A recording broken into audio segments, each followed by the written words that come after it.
आप देख रहे हैं सुदर्शन न्यूज। और आइए अब जरा खबरों को विस्तार से भी देख लेते हैं। असम से खबर आ रही है, जहां के हुजाई जिले से है ये खबर है, जहां देर रात शंकर देव नगर में गौ तस्करों और पुलिस के बीच मुठभेड़ हुई। दरअसल उदाली दिशा से तेज रफ्तार वाहन में गोवंश की तस्करी कर रहे गिरोह ने पुलिस बैरिकेडिंग तोड़कर भागने की कोशिश की। पुलिस के रोकने पर भी ये गौ तस्कर नहीं रुके और इस दौरान पुलिस और गौ तस्करों के बीच जमकर मुठभेड़ हुई, जिसमें एक गौ तस्कर को गोली लगी। मारे गए गौ तस्कर की पहचान जिहादी अजहरुल इस्लाम के रूप में हुई है। पुलिस ने जिहादी के पास से एक 7.65 mm की पिस्टल भी बरामद की और अन्य संदिग्ध सामग्री भी इसके पास से बरामद की गई है। आरोपी जिहादी रुपही गांव का रहने वाला बताया जा रहा था, जो लंबे समय से गौ तस्करी में संलिप्त था। पुलिस मामले की जांच कर रही है और तस्करी से जुड़े अन्य लोगों को भी तलाश रही है। शंकर देव नगर की यह खबर है, जहां असम में खासतौर से गौ तस्करों पर नकेल कसने के लिए पुलिस इन दिनों तत्परता दिखा रही है। पुलिस से मुठभेड़ होती है और इस कार्रवाई में जिहादी अजहरुल ढेर कर दिया जाता है।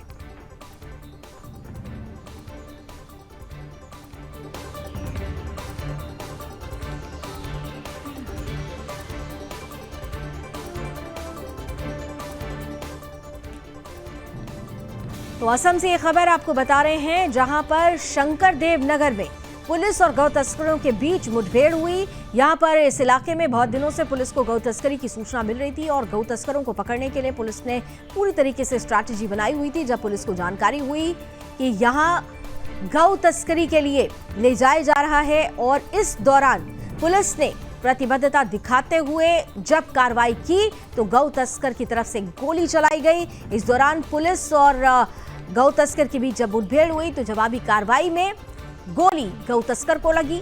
ये गौ तस्कर जिहादी अजहरुल इस्लाम बताया जा रहा है। पुलिस ने इसके पास से 7.65 mm की पिस्टल भी बरामद की है और साथ ही साथ संदिग्ध सामग्री भी बरामद की गई है। आरोपी जिहादी रुपही गांव का रहने वाला बताया जा रहा है, जो लंबे समय से गौ तस्करी को अंजाम दे रहा था।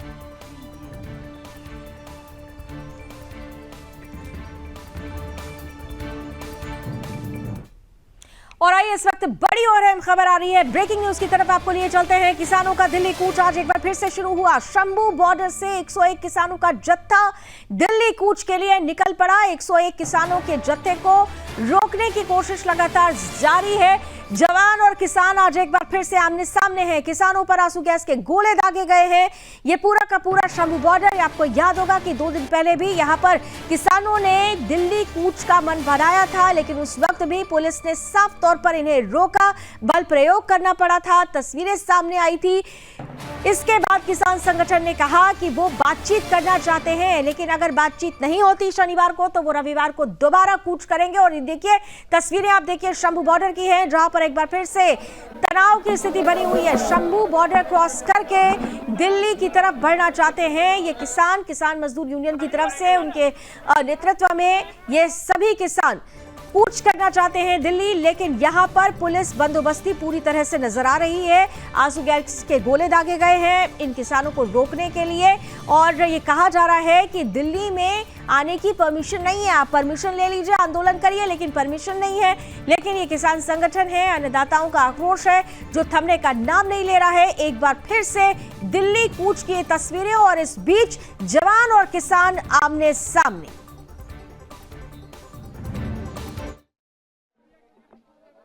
किसानों मजदूरों का जत्था बलदेव सिंह जीरा और अन्य 5 लीडरों की अगुवाई में वहां पहुंचा है।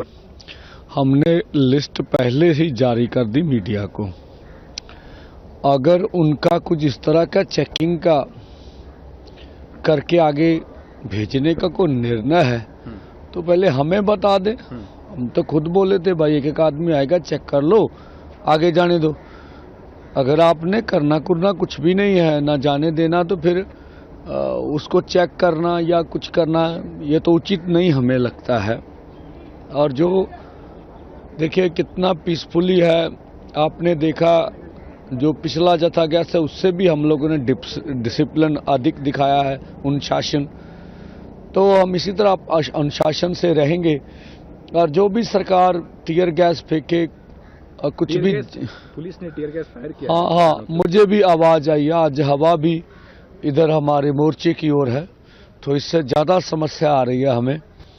कल हवा का रुख उधर था, तो वो अपने बचाव के लिए भी थोड़ा टीयर गैस देखकर मारते थे। आज ज्यादा मार रहे हैं। धमाका बहुत जोर से हुआ, मैंने भी सुना है।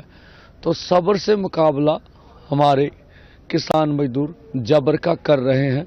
यही हमारा निर्णय है भी देश के किसान मजदूर के लिए किसी तरह के बलिदान के लिए हम लोग तैयार हैं। सर, आप इस आंदोलन को कह रहे हैं कि हम तो डिसिप्लिन्ड वे में जाना चाह रहे थे। हमने ये भी कहा कि जितने लोग जाने वाले हैं, जो डेलीगेशन जाएगा, आप उसकी चेकिंग कर लीजिए। लेकिन सवाल ये है कि अगर इतनी सीधी साधी तरीके से कूच करने की पूरी प्लानिंग है, तो फिर ये आमना सामना हो क्यों रहा है? यहाँ पर क्यों पुलिस को बल प्रयोग करना पड़ रहा है? ये तस्वीरें हैं। और क्योंकि पुलिस ये कह रही है, प्रशासन ये कह रहा है कि हमारे पास अनुमति नहीं है कि आपको बॉर्डर क्रॉस करने की अनुमति दी जाए। आप परमिशन ले लीजिए और उसके बाद आप बॉर्डर क्रॉस कर सकते हैं। लेकिन किसानों का जत्था मानने को तैयार नहीं है। उनका कहना है कि हमने जो मांगे रखी हुई है, वो मांगे सरकार सुन नहीं रही है। सरकार हमसे बात नहीं करना चाहती और इसलिए मन बनाया गया है इस आंदोलन का। लेकिन इन सब के बीच बड़ा सवाल यह है कि अन्नदाताओं की बात है तो अन्नदाताओं और सरकार के बीच ही बात रहनी चाहिए। कुछ राजनीतिक पार्टियां हैं, जो कुछ पॉलिटिकल पार्टीज हैं, जो इन अन्नदाताओं के कंधे पर बंदूक रख के चला रही हैं, अपनी राजनीतिक रोटियां सेकना चाहती हैं। उनसे भी इन अन्नदाताओं को बचने की जरूरत है।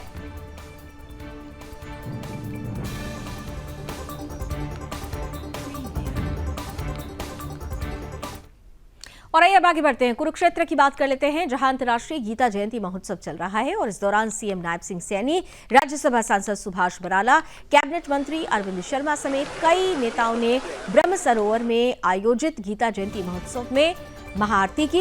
इस दौरान पत्रकारों से बातचीत करते हुए कैबिनेट मंत्री अरविंद शर्मा ने कहा कि पवित्र ग्रंथ गीता विश्व का एक महान ग्रंथ है। इस ग्रंथ में कहे गए एक एक श्लोक में मानवता के लिए कुछ ना कुछ संदेश है।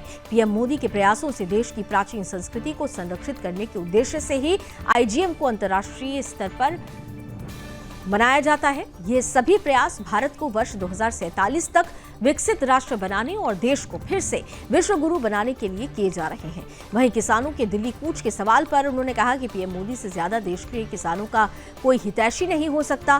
किसानों ने सीएम सैनी के सामने जो भी बातें रखी थी, उन सब का समाधान भी हुआ है। 9 दिसंबर को पानीपत में पीएम मोदी महिलाओं को एक बड़ी सौगात देने के लिए आ रहे हैं। आज अंतर्राष्ट्रीय गीता महोत्सव में माननीय मुख्यमंत्री और हमारे सांसद, हमारे विधायक, एक्स विधायक सभी ने मिलकर के आज इस मौके पर अंतर्राष्ट्रीय गीता महोत्सव में हिस्सा लिया। इससे पहले स्वामी ज्ञानानंद जी, गीता मुनि स्वामी ज्ञानानंद जी महाराज जी की कथा में शामिल हुए और अब बहुत ही पवित्र ब्रह्म सरोवर में आरती का आनंद लिया, आशीर्वाद लिया। माँ भगवती, माँ सरस्वती और भगवान श्री कृष्ण का आशीर्वाद लेकर के माननीय मुख्यमंत्री जी हम सब धन्य हुए। और मैं कह सकता हूँ कि दिन पर दिन आज कम से कम बताया गया लाखों लोग, आज जो है शनिवार को लाखों लोगों ने आकर के पवित्र सरोवर के भी दर्शन किए और गीता महोत्सव का भी आनंद लिया और जो एग्जीबिशन है उसका भी आनंद लिया। बहुत लोगों का जो आना जाना यहाँ पर अंतर्राष्ट्रीय स्तर का, माननीय मुख्यमंत्री जी ने बताया कि हर साल एक देश जो है इसमें मुख्य रूप से हिस्सेदार बनता है, पार्टनर बनता है।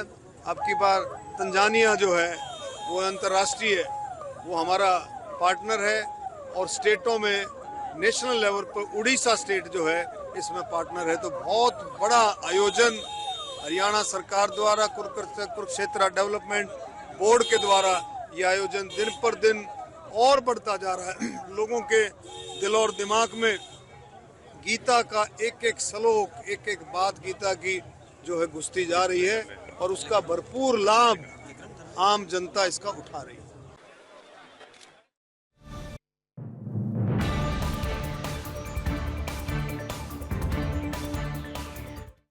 और इधर धर्मनगरी कुरुक्षेत्र में अंतर्राष्ट्रीय गीता महोत्सव चल रहा है। यह महोत्सव 15 दिसंबर तक जारी रहेगा। मंत्र उच्चारण और शंखनाद के साथ ही पवित्र ग्रंथ गीता के महापूजन से मुख्य कार्यक्रम का आयोजन किया गया।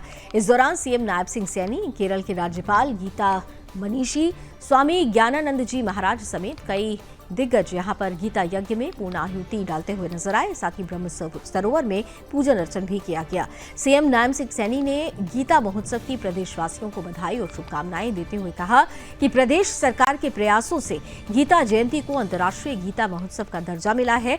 मानव मात्र को श्रीमद् भगवद गीता का शाश्वत संदेश दिया जाएगा। अंतर्राष्ट्रीय गीता जयंती महोत्सव में असम के कलाकारों ने बरदोई सिखला लोक नृत्य से लोगों को आनंदित भी किया। बरदोई सिखला एक बोरो लोक नृत्य है।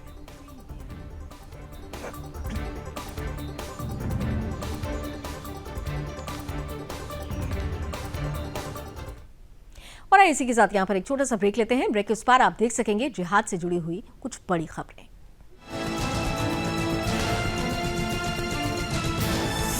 आप देख रहे हैं सुदर्शन न्यूज।